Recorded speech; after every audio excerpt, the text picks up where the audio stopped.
Welcome to the Compost Pile, a podcast where we break down gardening, homesteading, and more.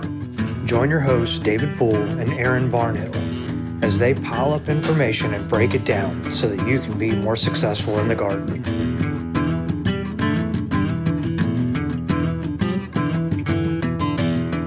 Hey guys, welcome back to the Compost Pile, your source for all things homesteading and gardening. And today we have a guest. We have Justin Coshman with us. And I brought Justin on today to maybe talk about one of the things that I find personally important in like starting a garden or a homestead or any outdoor space for that matter. And that's kind of like maybe talking a little bit about aesthetics. The look, the feel, and maybe what listeners might want to look for when they're getting ready to start a new, or maybe they're starting a new project. Maybe we can get some tips from you as your journey. You recently, basically designed your whole yard. Yeah. And it looks phenomenal. Maybe I'll throw up some pictures on the video of this podcast so people can see.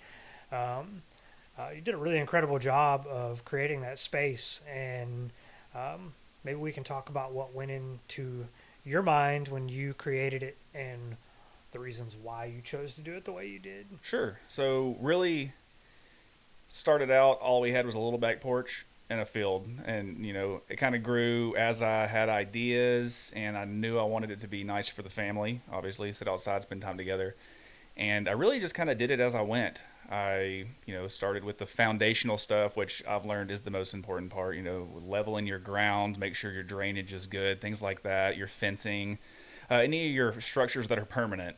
And then as that goes, I kind of get inspiration from others as well as I talk to people, whether it be at a local feed store or something like that. And depending on the plants I like, trees, learning about layering your plants, and I kind of see what fits in my area and in different areas. Like maybe this corner over here, I do it this way. This corner's a little different. But for me, I want it to be inviting. I want it to be kind of a relaxing place to sit and just unwind with people and enjoy a space. Yeah, enjoy the space, Yeah. And not everybody in their mind is built the same. So some people will start out projects like you did, and they're gonna start off with one little small space, with a small idea in their head, and then maybe that idea evolves over a long period of time and it turns into something bigger, and they just keep building off each individual phase. And then I think there's people that are more like myself, where like I have to have the whole 100%. gambit in my mind. I won't know every little detail, but I have to have like the big items. And I have to have the hard decisions made because in my mind, I'm too scared to put something in the wrong place and then regret it and then have to redo it. I know you're an entrepreneur as well, so time is kind of precious. You're busy working, family, so you want to do things like right the first time. I agree. I want my space to be inviting, and I've said this on this podcast before, and I tell customers all the time that for me, if the space is not aesthetically inviting, if it doesn't bring some sense of enjoyment to me when I step out of like my truck every day to walk in the front door, or if my garden was in the backyard and I walked out on the back patio, then I'm never going to actually physically put myself in there to work on it, because it looks to me like a chore, not an enjoyment. 100%. And I kind of I felt like when I saw the way you created your space, like maybe in my head, like maybe you kind of had some of the same ideas, because you had this just. It was like everything was just perfect, but it didn't happen like that overnight. Right. So what are some some of the main fundamentals? You mentioned like ground, which I think is incredibly important here, like fencing. What are some other things that you looked at before you decided to put the first thing out? Okay. So for me, and I've heard this from others, I really like trees. I like trees around me, but I don't want to be in a wooded area. I want sunlight. I want, things to grow. I want the grass to grow. I don't want dead splotchy patches of grass. So trees are important to get in the ground early. That way they have time to grow. I didn't necessarily do that, but you learn.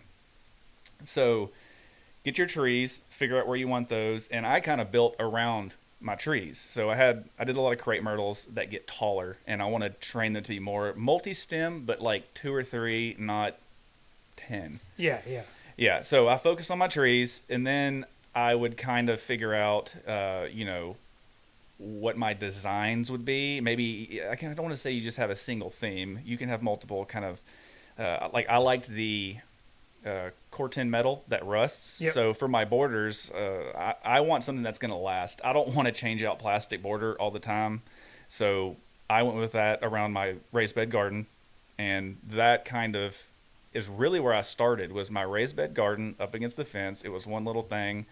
I added the metal, and then I was like, well, I kind of want to add it on this side of the gate so it's symmetrical. I don't want too much symmetry, but I kind of want everything to flow, and I want you to kind of want to walk into the next area. Yeah, it's kind of, you kind of have that, like, it's the path. Where does it Yeah, going to lead me? yeah, What else am I going to find or see? yeah. And I did the same thing. Like when we initially created the space we had, it was in between a sidewalk and the house, and there was this beautiful 30-foot tall magnolia tree. And at the time, it was wonderful. But the grass wouldn't grow there. Our whole garden area and our front is all under oak canopies, Mm-hmm. and it's I love it. But it is harder to keep grass, and it's harder to establish grass. So we knew right out of the gate that we had this like 250 square foot area, maybe larger, that we were going to have to do something with, but it Mm-hmm. wasn't going to be with grass. And we created like kind of a winding pathway around the tree, with the garden beds and the rock with different textures and such. And, it's the same way you're talking. Mm-hmm. I wanted to be invited to just kind of meander around and just Yeah. watch. And that's one of my favorite things that building that space has taught me is observation. Just like, Yeah. I don't always have to go out there and do something. Sometimes I could just stand around and like see what's happening. Yeah. Yeah. So I'm pretty ADHD, so I've been told as a kid. And, I'm a little OCD. I think I get it from my mom. She's very clean and organized with things. So kind of when I get into things, I get obsessed with them, and I really want them to be perfect from the beginning. So I'll take my time and learn. I'm not a master of really any of this. I just really enjoy it. So I'll take my time and learn and kind of figure out what I like, and then kind of see what works for us in our area. So like I said, I started with the metal. That was my first thing I did. Laid it out, kind of got a vision of what I was looking for. And then I was like, well, I don't want it to be, everything's 45 and 90 degree angles with this metal. It looks great, but I want something that's a little more inviting and a little more, I guess, whimsical could be the word you used. So I decided to do the rock to kind of contrast that and add some curvature and whatnot. I really think that is one of the bigger things that really make it stand out as far as appearance for a lot of people. Everything kind of flows. If you saw in the video I posted where I have the fenced in area and most of it is inside, but I brought it outside the fence. So that way it kind of brings you, if you're on the outside looking in, it kind of brings you in because you want to see what's there. One of my beds goes kind of through the fence and around, probably 100 feet or so of continued flower bed, crepe myrtles and whatnot. So it kind of brings you back outside. And so as you walk around, there's always something else to walk around and see. So once you get that foundational stuff and kind of get a vision, I really just, I start and I got a pallet of rock and I said, what looks good? And I started laying, I was like, I know I want a bed here. I'm going to lay it out. And there's several times I laid out rock for 100 feet and I picked it all back up and started over. And I got it. And I told my wife, I was like, hey, what do you think about this? And I was like wanting her to talk me out of changing it, but I'm glad I did. So just start and see where it goes. Just let your kind of creativity just take you where, it does. I think like being creative is super important, but too like, which I think you've done a good job of, is like making sure that not only is it creative and it looks good, but it also has to have a fine balance of like functionality. Mm-hmm. Because otherwise, like it can look awesome, Mm-hmm. but it might not be functional. From like, the rock is a really good option for around the beds. Mm-hmm. That's one of the things, like whenever I install, like as a landscaper, I install like corrugated beds. I almost always want rock around them because I know if I don't, I've got to weed eat around them. I've got to keep grass from growing in them.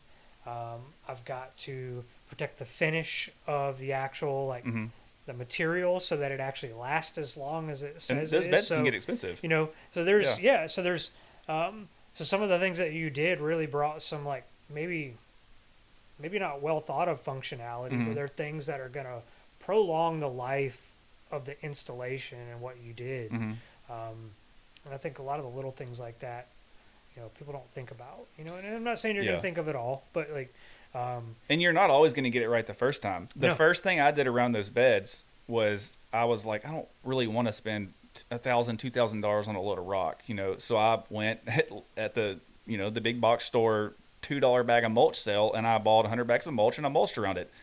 That was a bad decision. It turned into swampy, weed infested. Yep. I mean, I could not keep the grass and weeds out of it. It looks great the first week. And then it would also hold moisture up against the side of my raised beds. Those things are supposed to last 20, 30 years. Yep. And within 6 months, the paint's coming off the bottom and it's corroding. So whenever I started this, I pulled all that out. I say whenever I started really doing all this stuff in the backyard, I pulled all that out and went back with that rock. So originally, I think that's a little bit of what motivated me to continue, because when I put that rock in there, it was finally something that I wanted to do and not something I was doing just to save money. I did it the way I wanted to begin with, generally what I do, and it just kind of kept going and spreading and spreading. It's really kind of a sickness for me. Like I just really enjoy it. yeah, you got there's some cool functional things that I saw that you did. You utilized the fence, and I think didn't you install a couple arbors? I did. I'm actually. It's one of those things with like the arbors. Like it's hard to find an arbor that fits your specific. Yep. If you're putting them on a gate, it's almost impossible to find an 8-foot arbor. The ones I did find were $2,000, $3,000, $4,000 still, and Yep. you got to pay for freight. So instead of doing that, I just found some designs I liked Yeah, and that's kind of right. a little bit of creativity, and I just went. And I was really surprised. I thought cedar would cost a lot more for dimensional cedar, and it really wasn't bad. So I probably built that arbor. I think the big one over. Do you see the one over the 8-foot? It's 8 foot wide, and we're gonna have climbing roses on it. I think I probably built that in about 2 hours, and I probably had $120 in lumber in it. So versus spending $2,000-$3,000 and having to get something probably custom made to fit my gate, Right. I had that done in no time. I have the tools to do it, but it's exactly what I want, and to me it feels inviting. It And feels once those roses get over there, it's gonna it's give gonna you. be great. It's kind of like the. I don't. This is a really weird reference, but like growing up, I remember. I feel like I was forced to watch the movie The Secret Garden. And it gives you that look like where those climbing roses get up there and it fills all the way out. Like you have to go through the gate to see what's on the other side, even Yeah, though it's not completely absolutely. walled off like that. But you can't see the full picture until you walk through, so it adds another element of invitation. Yeah. And so that's pretty cool. Yeah. And there's multiple stages too. Whenever you start, everything is small. Like right now, my plants are small. In a couple of years, it's not going to be. And I probably made some mistakes. I might have to pull some stuff out that gets too big. Yep. I've planted oleanders that I thought would stay, 2 or 3 foot wide, and they're 8 foot wide, and they're taking over everything. So some of that stuff I'm probably going to have to take out. That's how we find that a lot. Like people planting like vining plants. Like Oh yeah. Like I probably sold in a 2-week time span like 125 Peggy Martin roses. We got a couple now. And it's awesome. Like they're easy, they're resilient. But when I'd have people buying 3, 4, 5 of them, I'm like, where are you putting all these? And they're like, well, I'm gonna put them along this 10-foot fence span. I'm like, You need one or two, yeah. It's like no, like it's like look at the one on my greenhouse over here. That's one. Yeah. And it's 20 something feet in the air. It's 20 foot long in multiple directions. Like it's been there a long time, but like you got to plan for the future. So, it is good in a way to like step back and like do a little bit of homework. And I always talk about like planning is important because if you don't know what you're getting yourself into, like with things like vining plants and arbors and trellises, you can get overwhelmed really, really easy. Yeah. It'll definitely teach you patience. I had the mistake of Ruelia, which Mexican petunia. Yep. Man, beautiful. the hummingbird moths all over it every morning. Go out there, drink coffee, they're all over it, but it spreads like a disease, and you cannot get rid of it. And it gets in the root balls of other plants, Oh, yeah. and then it makes it even harder. I had a customer who had great landscape, but she'd have it right up underneath a red yucca, and no matter how many times I would pull it and thought I got it out, every time we go back to maintenance every year, it's back, it's back, it's back. Yes. And she doesn't even have it planted in her yard. So, I mean, it spreads like from other places. So, knowing what plants you're putting in, and you'll make those mistakes for sure, but there's definitely, I definitely agree with you that you've got to start with like some foundation. If you're designing a space that's really going to like bring you in and give you a little bit of everything, you definitely got to start with that overstory, the larger things, and build around it. Because I think so many times people they underutilize their space. They want a lot of plants and they love all these different things, but they say they're out of room.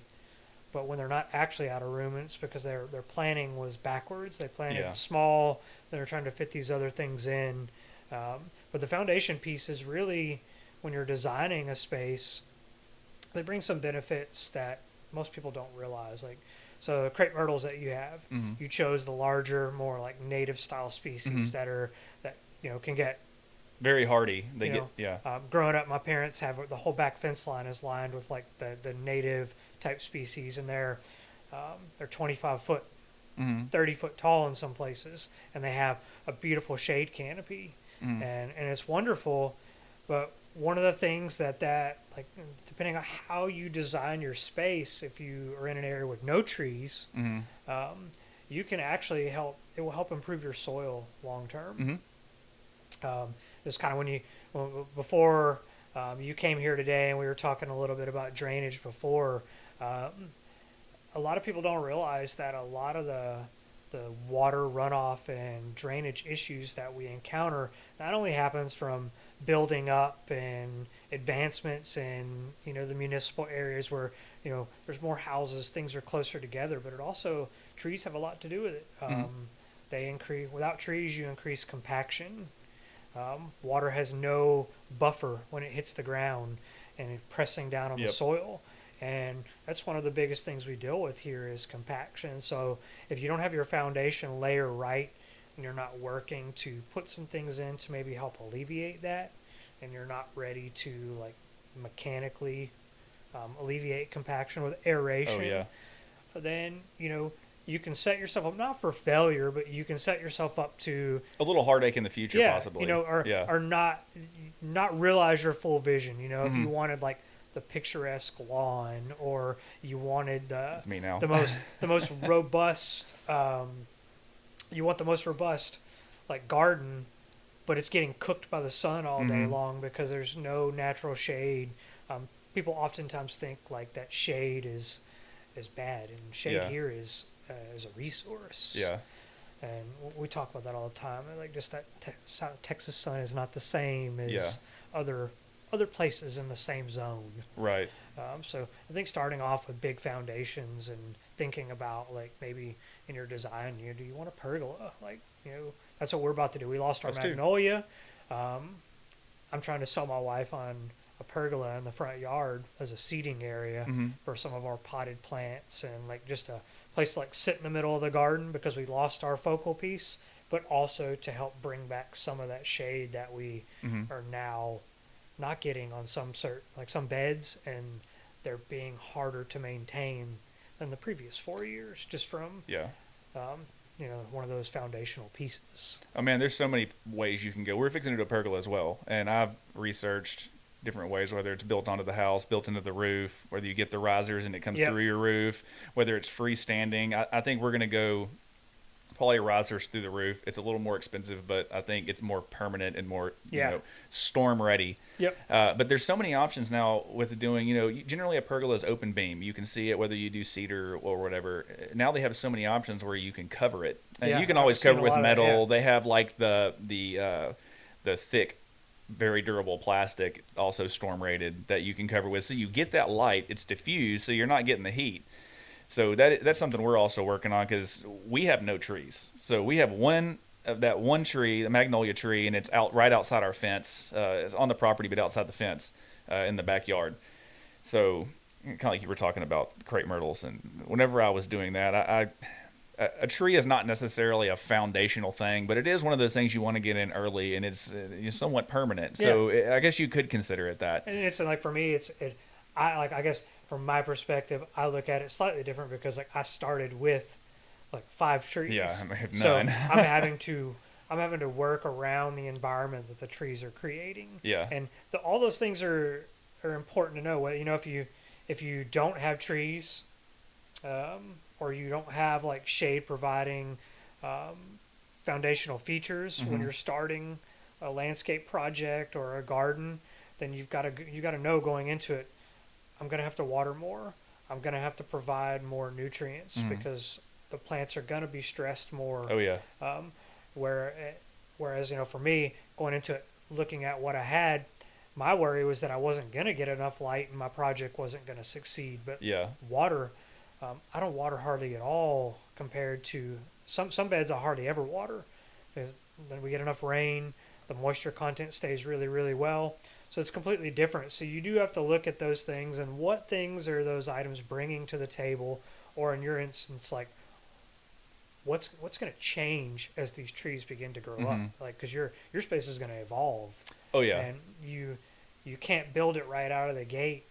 Yeah. For success, but then when those trees get big, you know, you might be fighting a whole nother problem. So really, the way I have them laid out, kind of, it goes towards my end vision. So what I have in my head, I told my wife, it's like, I don't want any trees that we can't walk under, because I don't want it to be like a big blob in the middle of the yard, which is great if you're trying to train a tree to do something specific. It's a specific type of tree, or it's going to be a giant, oak tree one day. But I love seeing a tree that is about 2 or 3 foot over your head at the base, and you can walk under it. It gives you great shade, So I planted, I counted that, I think I have 11 crepe myrtles, and I have 1 or 2 that, it'll get 30 foot tall, and a lot of them will get 15 to 20, and I'll try to keep them trained and clean. So that way I have a little canopy around like my kid's swing set and around maybe where we have some chairs or a fire pit, something like that.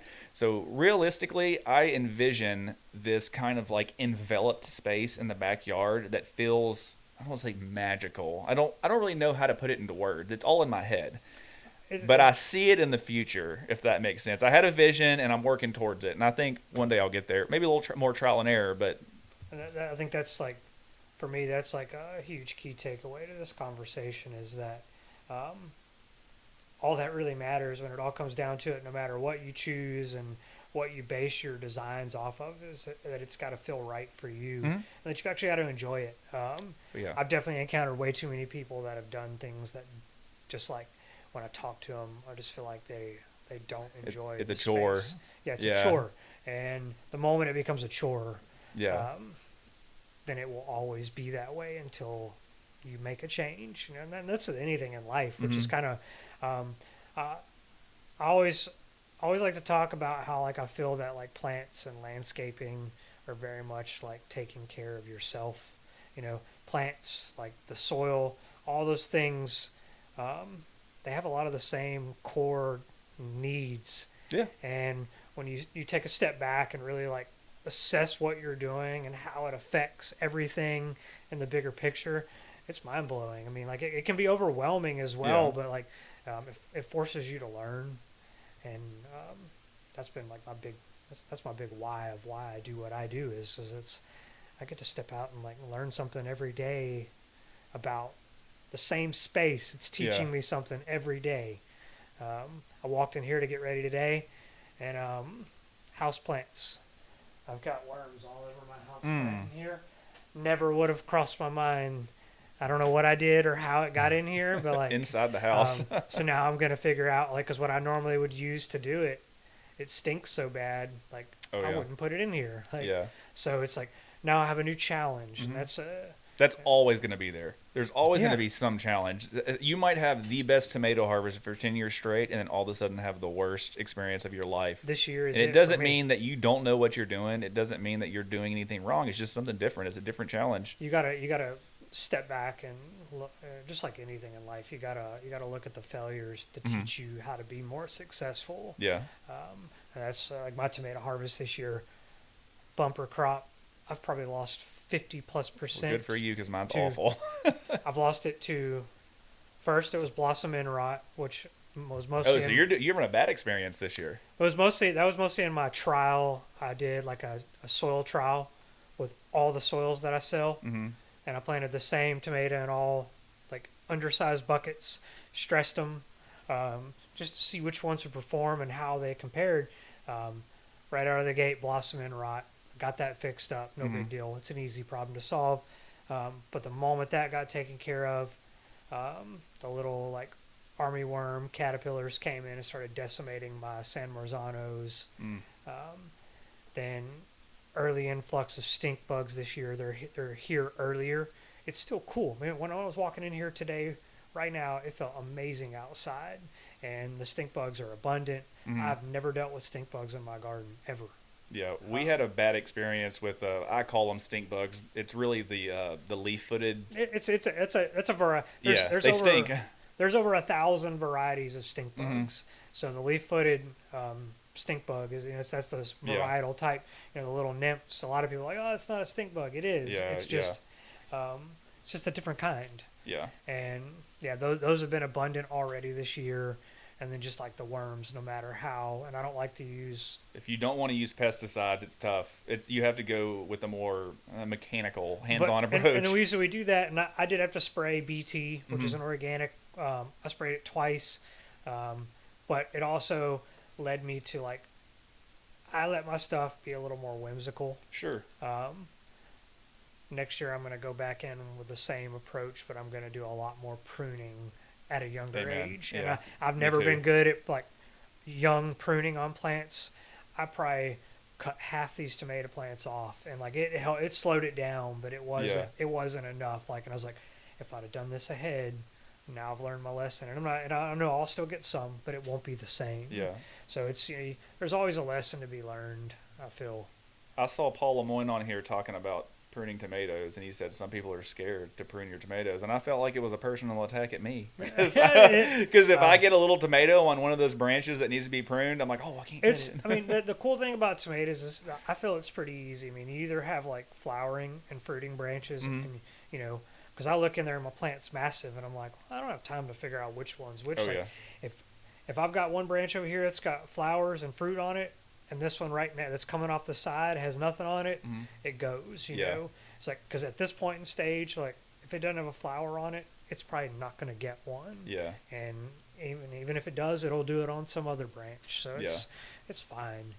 Um, You mentioned a while ago your soil health. yeah. And that is, I would say, a foundational thing, putting good soil in your raised beds, because I made the mistake of going the cheap route because I needed so much. Mhm.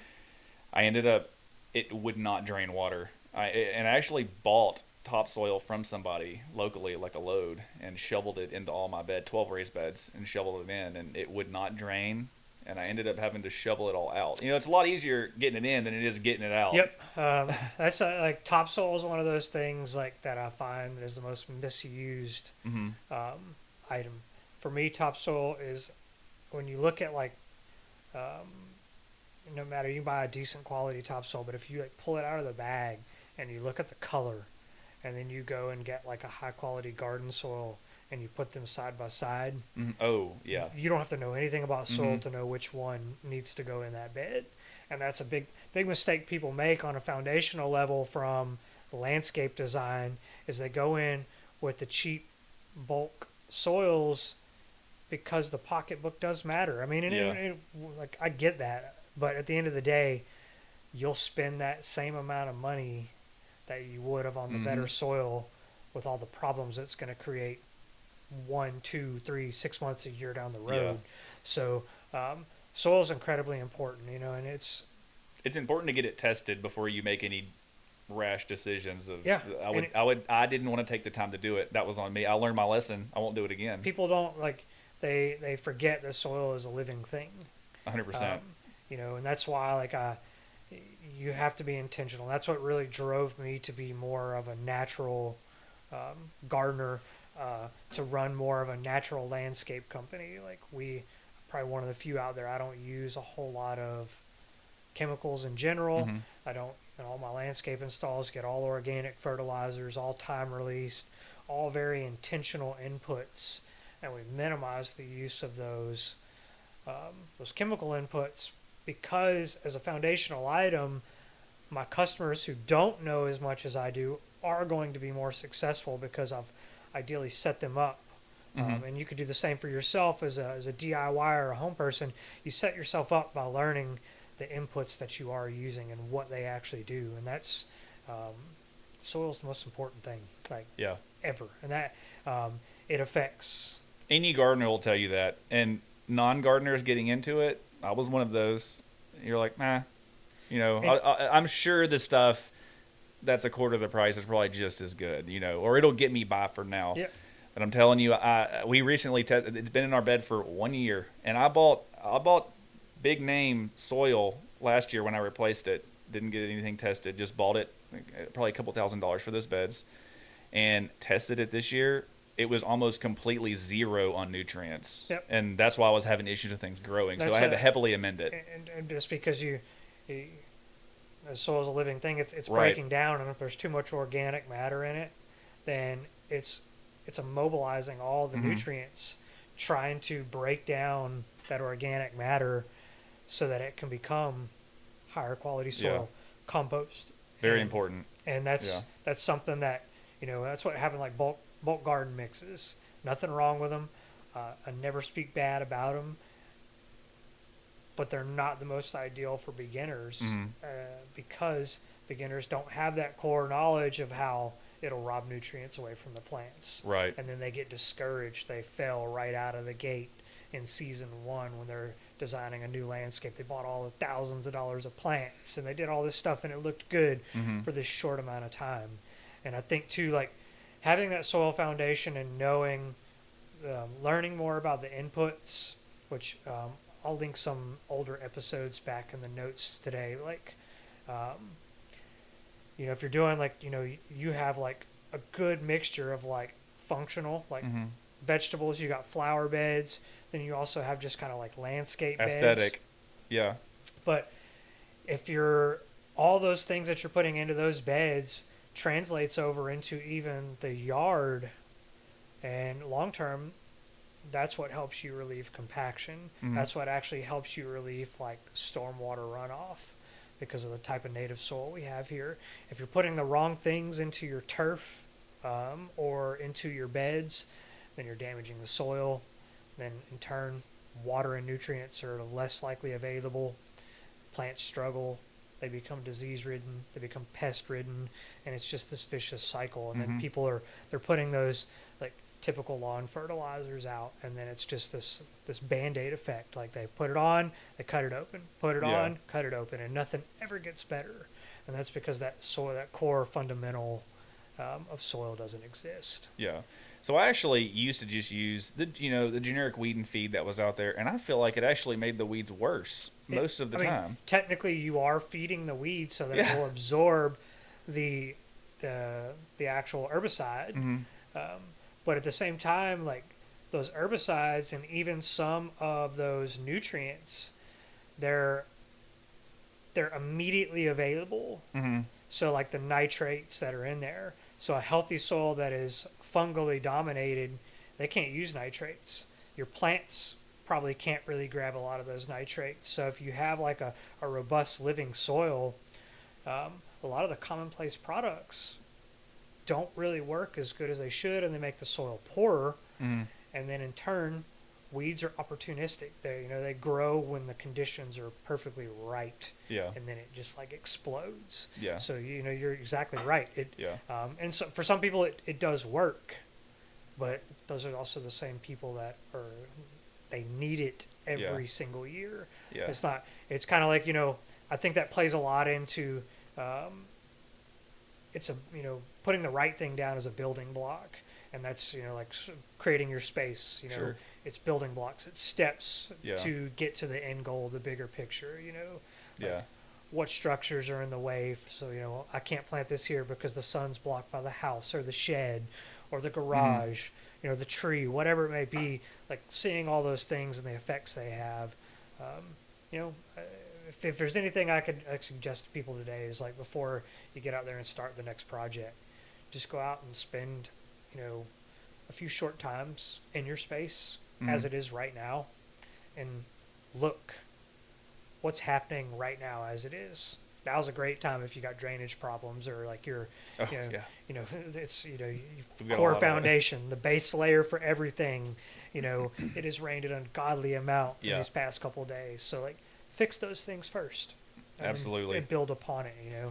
Yeah, that's your foundational things. I use that word a lot when I'm talking to my wife. She's like, "Can you please stop saying foundation?" Because I'm like, well, I really want to focus on this foundational stuff. It's because I look back and even when it's just grass, it was I walk outside and I see what do I have to do today? Like what maintenance? I got to weed eat. I got to do all this and I got to weed eat around all this stuff and so that was one of my main goals. Besides making it an inviting space, I really wanted to make it an enjoyable space for me because it's like having a boat. When I go out on a boat, all I think about is what I got to do to the boat when I get back. Yeah, yeah. So That's when I'm in the yard, I don't want to think about, oh, I got to prune this, I got to prune that. So a big thing for me was I like cutting the grass and keeping it nice and tidy, but I don't like it when it's just out of hand or I have to weed eat and bend over on the weed eater for an hour and a half, yeah, So it's like I built a deck around the kids' playground, so now it's a square. I can mow and almost get it perfect, make a quick pass to the weed eater. Around the beds now, I have the rock. So that is a big plus for me is having those healthy borders between yep. the lawn and the beds. It makes it me and Aaron talked about this a couple episodes back. We talked about sustainability, but Hmm. not like sustainability goes two ways. And for us, we were talking more about the sustainability of like when you create your space, make it manageable. Oh yeah, Like what don't you like about taking care of your yard or your garden, and work towards creating that space to eliminate the things that you don't like to the best yeah, of your ability or reduce them. So I think that's an awesome point, yeah, because if again if it's a chore, it's no fun. 100%. Yeah, and it's just get out there and do something. Like figure out what your goal is. People. I had a lot of people reach out about the video I originally posted. I think maybe you had commented on it, and be like, "Oh, your yard is so beautiful. I don't know where to start." And I was like, "That was me for a couple of years," and I kept putting it off. I was like, I don't know what to do. I don't know what to do." And finally, I just said, like, I'm tired of all these projects. I'm gonna get them done this year. And I went out there and I just started, and I just let my creativity play and do it all. It's like I don't have $100,000 to pay somebody to do it right now, So I'm gonna buy this paycheck. I'll buy this paycheck, and I'll get the borders. Then I'll do some Yeah, lighting, So just do something. Start once you get that foundation. Some people don't even need to work on their foundation. They have a great yard. They don't have low spots. Maybe their soil is a little sandier and it doesn't hold water like the hard yeah. clay, the Maybe all clay the fencing and soils. the structures are Yeah, there already. maybe it's a newer house and it was all perfect when they bought it, and that's fantastic. And you can just focus on what you want to grow, whether it's vegetables, flowers, if you want to have a garden and a raised bed, whether you just want to have a perfectly manicured lawn, if you want maybe a pergola with a hot tub or a place to sit with some chairs, and you want to put some Peggy Martins on it and make it that inviting space that when a guest comes over, that's a big thing for me. We mostly have family come over. We cook almost every weekend. We do something, and I was like, Summer, I love being outside, and I want other people to want to come outside too. Yeah, So I was like, what can I do to make it more inviting? And so that was also kind of played a part in it. So I just can't wait to see where it goes. I'm just excited now. it's an Like, adventure. yeah, Yeah, I'm yeah. excited. I'm just excited to see where it grows and what I'm gonna come up with next out there. It's just I'm no different than anybody else. I just finally had a vision and I started working towards it.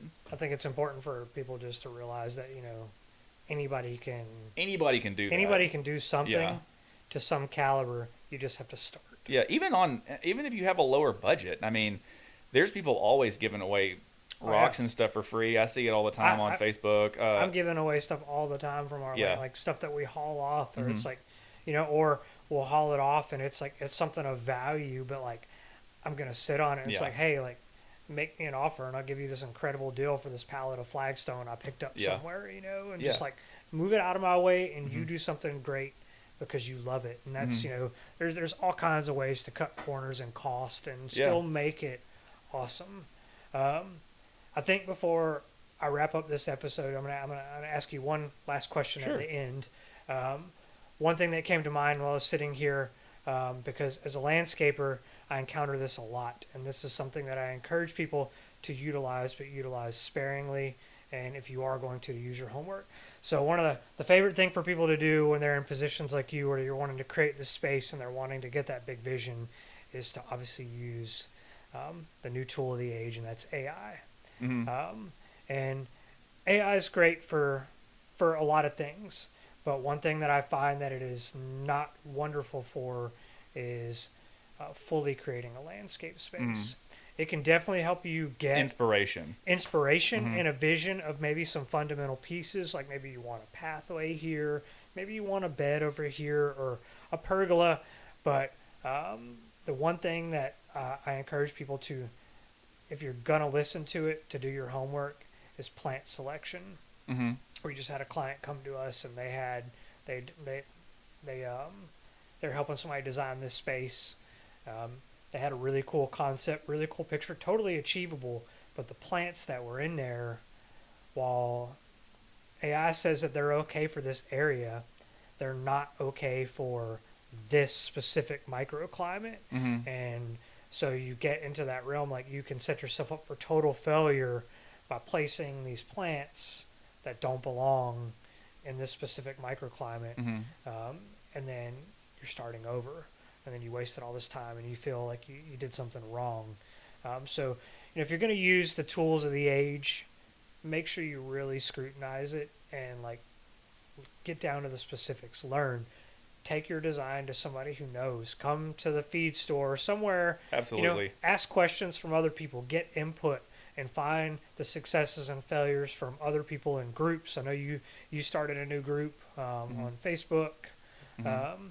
and you can ask your peers, even if they're people you don't know, for insight about certain things to find those pros and cons, so that when you go out there, especially if you're budget conscious, like you know you set yourself up for a higher success rate right out of the gate because you've got some input from other people. Absolutely. Yeah. Like you go out and buy a pallet of moss rock or something and put it out as your border. If you're not prepared to like maintain an edge around it, then grass is going to grow through it. The next thing Mhm. you know, your bed's going to be taken over. So those are things you might not think of that your peers can help you. So Yeah. look out there, talk to people in your area to find out what's working. But as I wrap up this episode, my last question is, if you could give one tip to somebody starting a new project, no matter what size or what type, in your head, what's one tip that's worked for you, that you think would help somebody else? Really, you want to know what helped me? It might sound a little generic, but just start. Like, don't put it off. No, I mean, it could be any kind of project, whether you have to put in a drain, whether you're doing irrigation, whether it's for raised beds. Like you said, ask your local. If it's something over your head, ask somebody. There's lots of great things on YouTube's podcasts like this. Yeah. Lots of educational things. There's unlimited information out there these days at the tip of your fingers. So just start. Don't be lazy. Don't put it off. Just grab a shovel, grab a plant, grab whatever you need, and just go do it. Because you're never Yeah. gonna. Even if you did one step a day, you're that much closer. That was my thing. I told my wife, if I move just one of these rocks out of this pile of moss rock every day, eventually that bed's gonna be done. Or I can just keep thinking about it and it never get done. Yeah. Um, you know, this podcast exists for that exact reason. You mentioned Gary Vee before we Mhm. started recording today. That was the catalyst for me just like getting out of my own head and just like Yeah. starting the project. Nothing's And- perfect when it starts. You don't know everything. There's not a person on this planet that started gardening and knew everything. Nope. Or started lawn care and knew everything, or landscaping. Yeah, whatever it is that Just have fun with it. Yeah. That's a big thing. Have fun with it. Enjoy it. Make it enjoyable. Yeah. I've had a lot of people tell me, "Oh, you should start landscaping." It's like, that'd be great, but I want to keep enjoying it. I don't know Yeah. that I want to do it for every it's, day. It's hard. as a landscaper, it's hard sometimes to enjoy Yeah. it, um, especially whenever you go home and you create projects for other people that Hmm. you like better than your own, and you're just like, "God, man, I want to redo all my stuff," or like, man, Yeah. this, I wish I'd have known that 5 years ago when I did Hmm. my own thing, so, Yeah. but, cool. I appreciate you taking the time to talk with me today. Yeah. And, Thanks for having me. yeah, so we'll catch you guys next time on the Compost Pile.